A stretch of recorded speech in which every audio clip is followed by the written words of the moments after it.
tayo ako ng kapag sa bata ang ulan. Ang gusto ko ako ng ginawa niya na napakadelikado. Dahil sa mga niyong tatawag niya guys, ito pa rin si Kuya Reg. Ginagawa pa yung pagkulay niya. Masaya na po si Kuya Reg. Kapag ito yung sa perspective, masaya na siya kapag may nakikita ngiti sa iyong natin. At syempre, mas masaya si Kuya Reg kapag binibigyan niyo siya ng isa, mas sigabong palakpakan niya natin.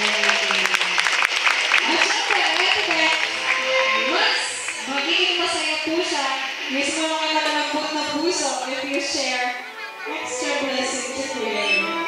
Alas yun po. Ito, pinakamahirap ang gagawin ni Kuya Rex na gagawin niya. Pinakamahirap po sa mga ginagawa ng mga L-balancer.